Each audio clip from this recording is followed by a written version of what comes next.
Welcome back to another episode of the Other Epic Story Reading. If this is your first time here, I recommend clicking up on the cards and watching one of the earlier episodes to get caught up. And then I'll see you back here soon. If you are all caught up, welcome.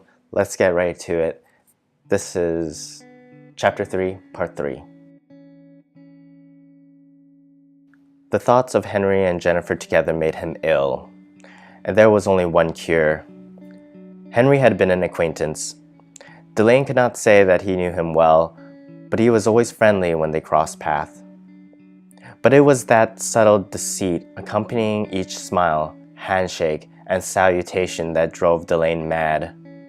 He had been laughing at his back, but he'll be crying to his face the next time they meet. Feeling the heat of his fury boiling over, he sprung up from his corner spot and finished up the last of his mug. He paid for his night's worth of drinking and headed for the chill of the North Bourbon exterior.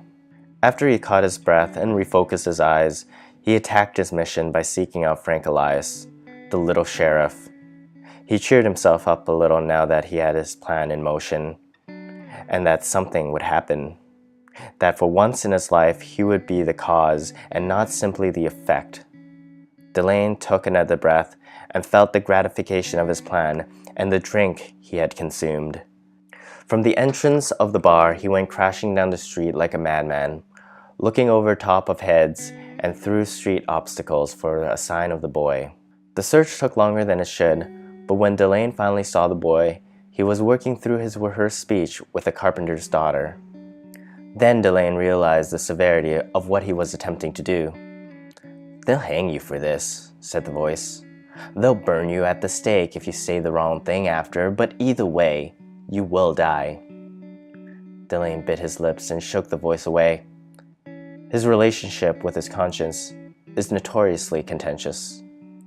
He crept around the corner towards Elias, acting as casual as one could on an average working day. He stood at an angle where eavesdropping was possible and waited for an opportunity to strike. "It's good to know that there is still someone looking out for honest working people," said the carpenter's daughter as she gathered wood scraps off the floor. "I'm sure you have been hearing it all day, but we all really do appreciate what you are doing." "No," said Elias, kicking a pile of sawdust. "Not all people feel that way about the law. Some people believe that my family has been menacing with the town's affairs. They believe that all we do is threaten with the gun and not with anything else, not with honor, valor, or justice." "They are fools," said the daughter. "Uneducated fools." Elias smiled. "You're sweet," he said. "May I ask your name?" "It's Leslie," said the girl. "What should I call you? Sheriff?" "Yes," he said, and it made him smile some more, and perhaps blush a little. "If that is what I claim to be, then I best get accustomed to the title."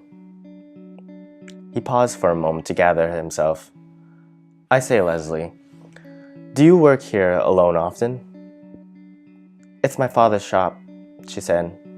"Occasionally I tend to it and keep it tidy. That is what he asked for." "I find you delightful," said Elias. "I would very much enjoy a longer conversation with you. Would you like to join me for dinner this evening? My house has grown much too empty, and another person to eat with would do wonders for my morale."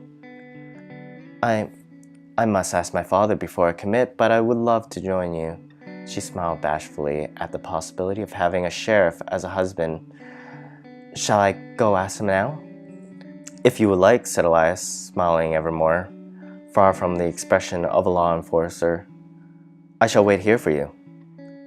"Very well," said Leslie as she moved around a pile of misshapen wood and disappeared into the inner parts of the carpenter's house. Meanwhile, Delaine was lurking around the corner by a fruit stand, eyeing the same head of lettuce for much too long. "Excuse me," came a lady's voice. It was the store owner with her hands on her hips. She was peeved that Delaine was loitering in front of her store. "Are you planning to purchase that, or are you simply taking up my marketing space? Please leave before I call the new sheriff over and shoo you away for me." Delaine eyed the woman with contempt and then placed the lettuce back with the others.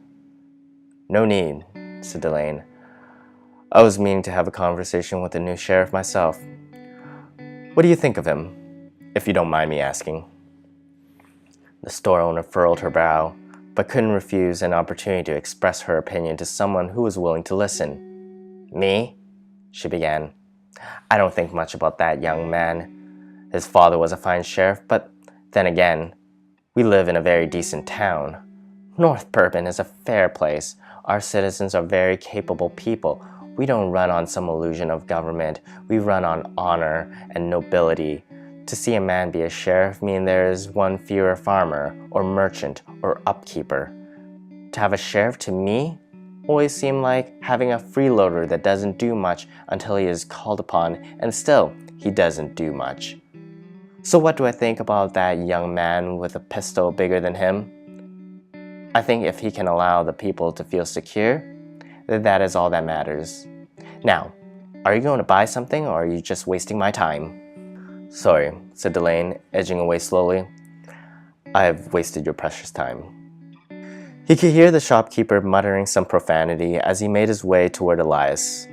The sheriff was still positioned amongst the tools and wooden carvings as Delaine snuck up behind a wooden fence.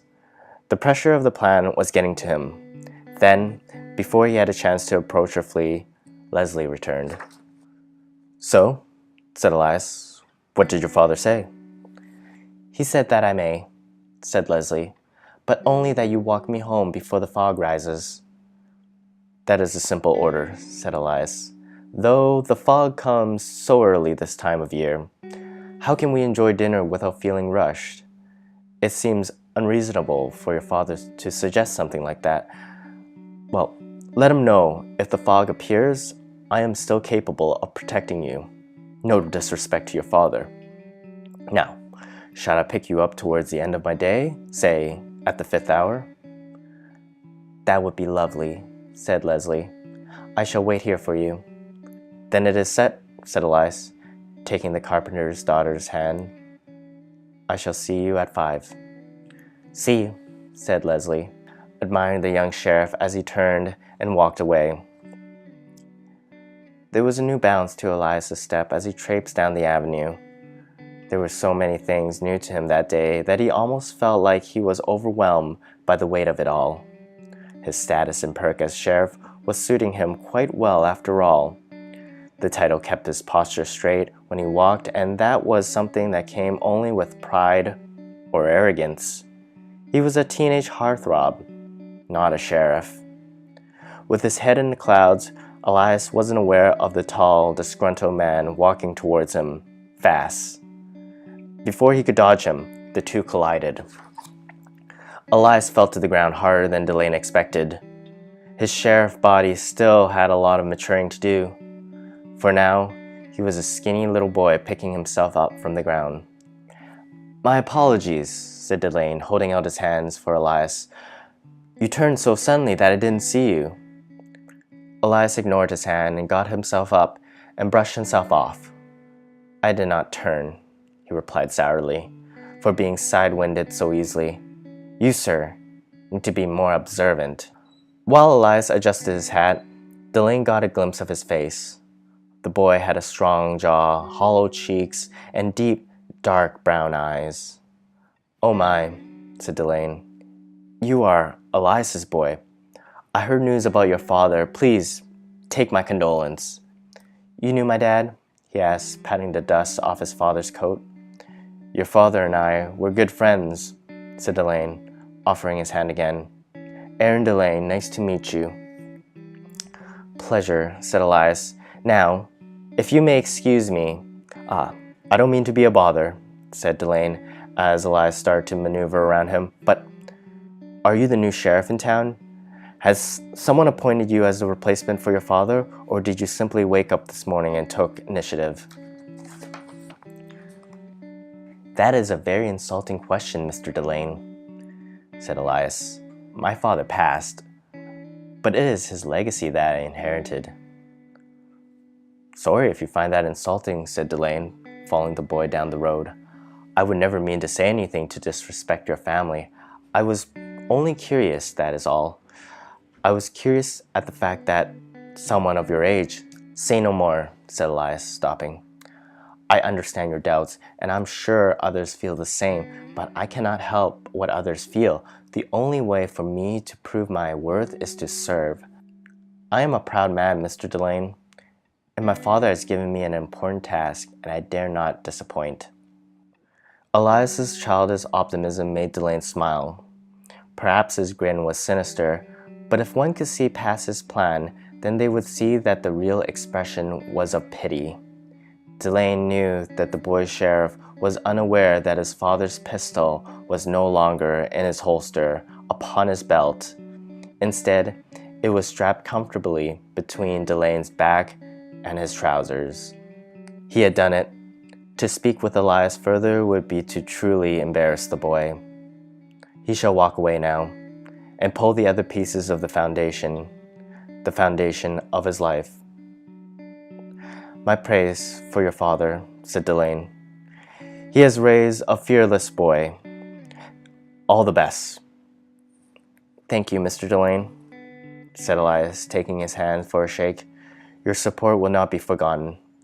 May we meet again in a less impactful manner. Yes, said Delaine, let's. Delaine watched as Sheriff Frank Elias stepped around the corner. There, he allowed himself to enjoy that brief moment of accomplishment before he spun and ran in the opposite direction.